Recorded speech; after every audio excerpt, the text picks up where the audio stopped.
성경 마태복음 2장 찾으시겠습니다.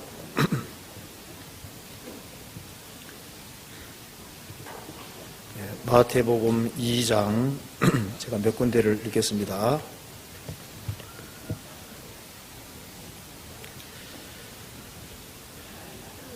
헤롯 왕 때에 예수께서 유대 베들레헴에서 나심에 동방으로부터 박사들이 예루살렘에 이르러 말하되 유대인의 왕으로 나시니가 어디 계시뇨? 우리가 동방에서 그의 별을 보고 그에게 경배하러 왔노라 하니 헤롯 왕과 온 예루살렘이 듣고 소동한지라. 왕이 모든 대제사장과 백성의 서기관들을 모아 그리스도가 어디서 나겠느냐 물으니 가로되 유대의 베들레헴에 오니 이는 선지자로 이렇게 기록된 바. 9절입니다.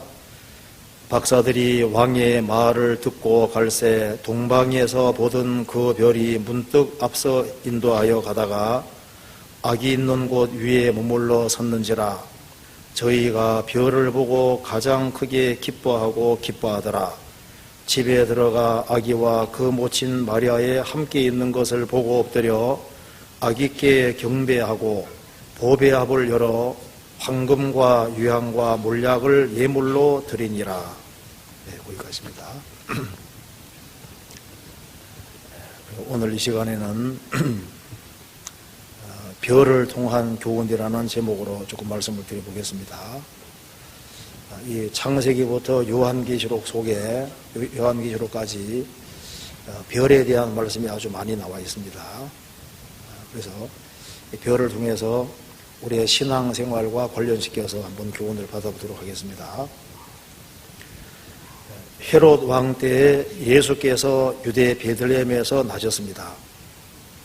그런데 동방에서 그리스도를 사모하는 사람들이 있었습니다. 이게 동방이 아마 페르시아 쪽이라고 하는데요. 어쨌든 아주 먼 나라에 있는 사람들이었습니다. 동방에서 이 박사들이 메시아를 사모하는 사람들이 틀림없습니다. 근데 어느 날 이제 특별한 별을 보게 된 겁니다. 그걸 통해서 구약 성경에 기록된 대로 메시아가 오신다고 했는데 드디어 왔다는 사실을 확신하게 되겠습니다. 그래서 아주 먼 길을 오게 되는데요. 아마 얼마 걸린지는 알 수 없습니다. 아주 엄청 오랜 시간 걸려서 왔을 겁니다. 사실 동방으로부터 박사들이 왔다고 했는데요. 대체로 공부를 많이 한 사람들은 움직이는 걸 별로 좋아하지 않는 경향이 있습니다. 아마 여기 박사들이 너무 크게 사모하는 마음이 있었던 것 같아요. 그래서 이 메시아를 만나기 위해서 이제 이스라엘 땅에 오게 된 겁니다. 그래서 우리가 그의 별을 보고 이제 메시아가 났다는 걸 알게 됐는데 그 메시아가 어디 계시뇨 물으니까 예루살렘에 소동했습니다. 헤롯 왕은 자기가 왕인데 난데없이 왕이 났다고 하니까 신경이 곤두서게 되잖아요. 그래서 박사들을 불러서 말했습니다. 대제사장과 서기관들을 불러서 말했습니다. 그리스도가 어디서 나겠느냐 하니까 백성의 서기관들은 성경 잘 아는 사람들이니까 성경을 탁 펴고서 말하기를 베들레헴입니다 알려줬습니다. 그런데 한 명도 찾아가지 않았습니다. 그런데 이제 이 동방 박사들은 베들레헴에 나는 걸 알고 이제 베들레헴으로 가는 겁니다. 그런데 9절에 보면은 박사들이 왕의 말을 듣고 갈새 동방에서 보던 그 별이 문득 앞서 인도하여 가다가 아기 위에 있는 곳에 머물러 섰는지라. 보통 별이 아니죠. 전체에서 보는 보통 별과는 다릅니다. 박사들이 이제 베들레헴까지 왔지만은 이제 어딘지를 정확히 알 수 없잖아요. 알 수 없으니까 별이 문득 앞서 인도하여 가다가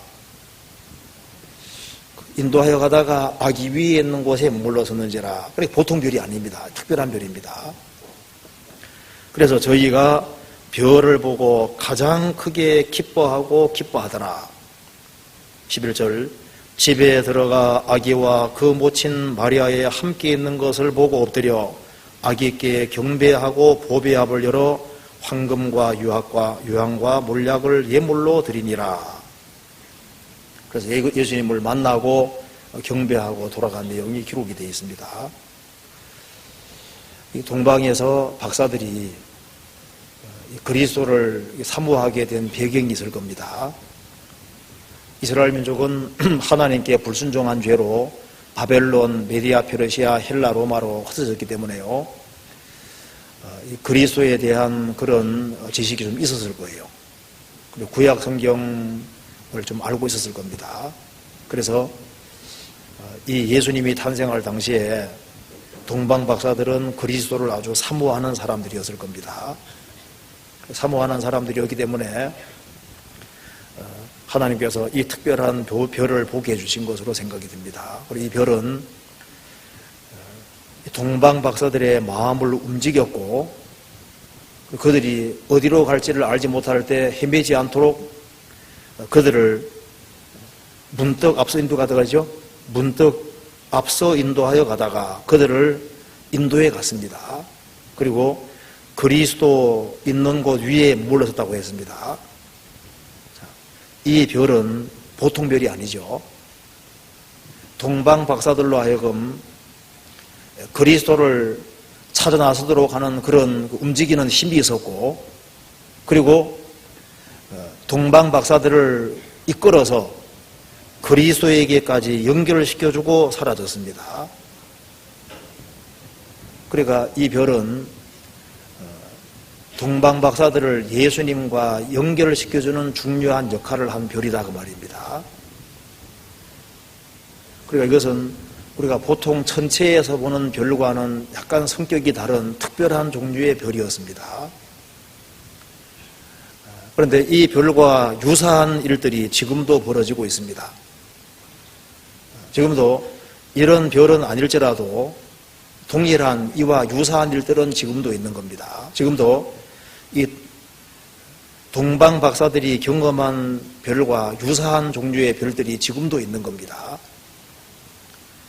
동방 박사들의 마음을 격동을 시켰고, 그 먼 거리인데 몇 달 걸렸는지 모르죠. 엄청 먼 거리를 오게끔 만들었잖아요.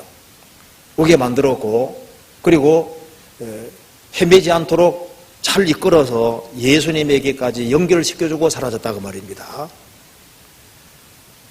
그런 역할을 하는 것들이 지금도 있는 겁니다. 자, 이런 별과 유사한 역할을 하는 것들이 있는데 그 대표적인 것이 뭘까요? 물론 성경입니다. 사람이 성경을 배우게 되면은 이 성경 속에서 하나님의 살아계심을 발견하고, 그리고 자신이 얼마나 비참한 죄인인지를 깨닫게 만들고, 사람들로 하여금 그리스도를 찾게 만들죠. 그리고 이 그리스도에게 연결을 시켜주는 역할을 한다는 의미에서 성경책도 별과 유사한 역할을 하는 거예요. 그래서 성경을 배우게 되면 성경은 사람이 자기의 운명을 깨닫게 해서 그리스도에게 연결시켜주는 중요한 역할을 하는 겁니다. 그러니까 이 성경의 한 말씀 한 말씀 일종의 별과 같은 역할을 하고 있는 겁니다.